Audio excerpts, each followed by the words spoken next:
So, I have my new plates finally. Here they are. Amazing. After waiting for a week and a half, I was so anxious about this moment. So now, let's go pick up my new Tesla Model 3 standard range. See you soon.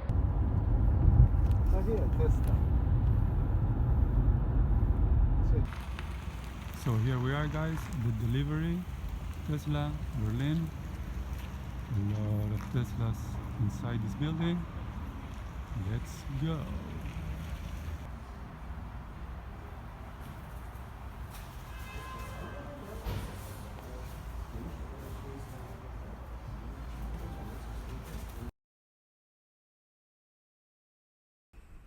First impressions of the car. Looks pretty good to me. It's a little dirty already, 1 week old, even less than a week old. Okay, so first of all, here there's a small stain of paint right there. Can you guys see it?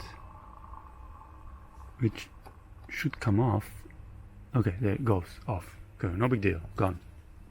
Then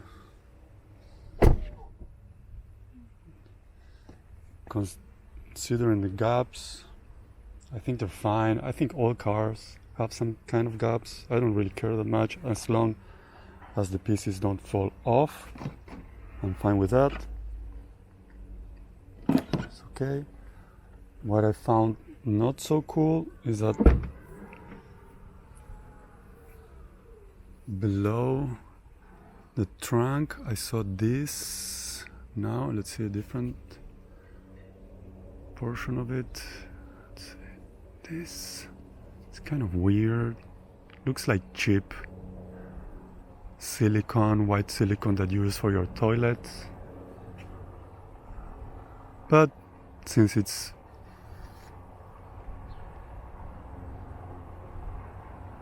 okay, and also cables over there on the trunk. This I think it's very badly presented. I don't really care for that. I mean, I think it's alright. And the track behind, I don't know, it feels like maybe you could have covered these things up a little bit. No? Look, here there's this sticking out, which might damage some of the things you put inside the trunk. There's another one. Hopefully focus. It's kind of fluffy. This is too weird. I will have to put some kind of protection here, rubber or something. And these ones maybe as well. Yeah, these ones stick out. They are not so sharp as the other one, but still not the best quality. Yeah. Then this moves a bit. Looks like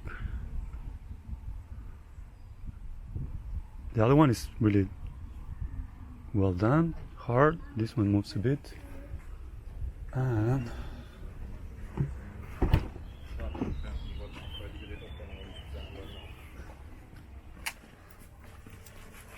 if you can see here, this mark looks like they have some tape on it, and somehow you can still see the stain, the mark. It's actually on both sides, on the passenger seat and on the driver's seat. Again, this is not really a big deal to me, but it feels funny when you go pick up the car, you're brand new, and you find this, you see these small things. It's like, hey, wait a minute, it's not 100% clean. It's weird. Well, now that I notice, here there's a tiny bit of hole. Nothing's obstructing the closing. Weird. Let's open the frunk. And actually, I thought it was going to be a bit bigger. It's it's not that big. It's fine. You can put a backpack, some groceries, but nothing really big. It's not that low. I have a big hand, by the way, but still not as big as I expected, but nevertheless good to have it, of course.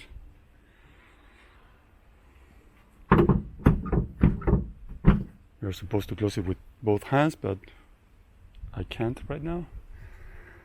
Yeah,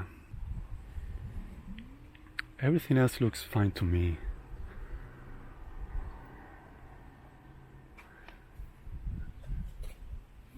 There's a small gap here. Let's see if you can see it. Here. This. Let's check that the door is properly closed. Yeah, and you see there is still like a very weird, again, nothing ridiculous, but I started to notice these things. If you see this other side, it's a bit better. Still, just a tiny bit. Sometimes it feels like the door is not perfectly aligned, like this, but again, I don't mind that much.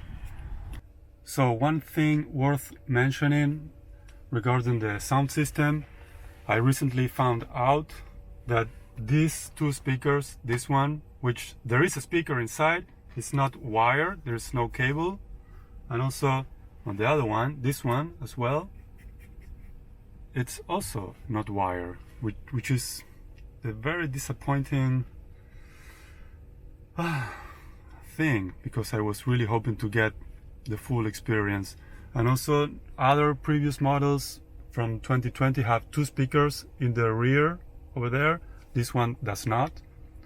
So I'm only getting like the subwoofers from down there.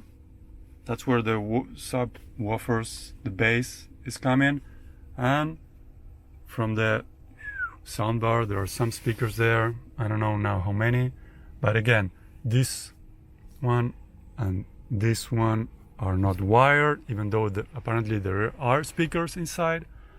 There are speakers on the behind doors, one for each, and that's pretty much it.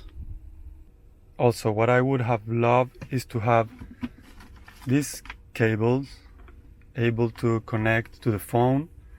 I don't want to always rely on Bluetooth, since I have a iPhone SE first generation, and I don't have the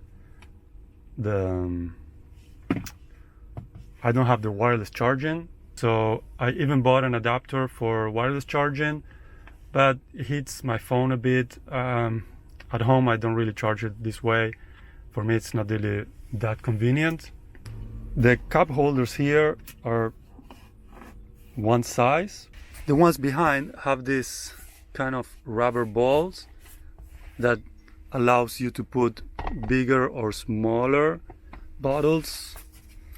This one's thinner than the other one, and it fits right there. Maybe not the best, but it's good to see that it's not one size for the people sitting behind.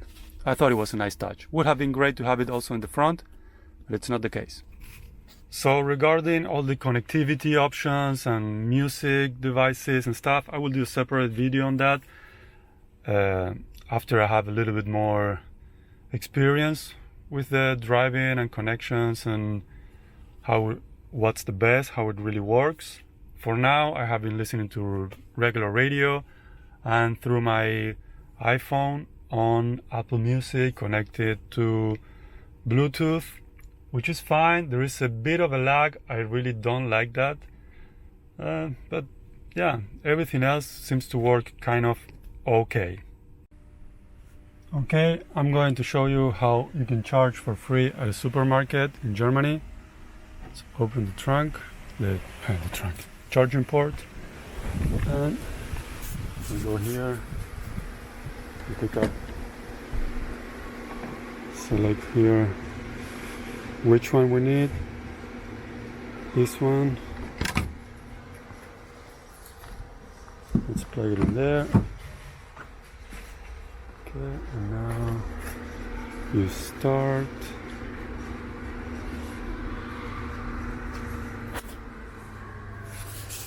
Let's go and check.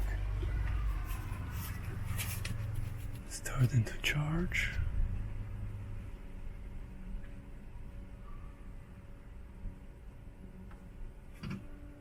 There, charging. Okay, so now I can go to buy some groceries. So, very small snacks. And my car is charging beautifully. Nice. For free. So, first experience of charging at a supermarket for free in Germany, thanks to Lidl.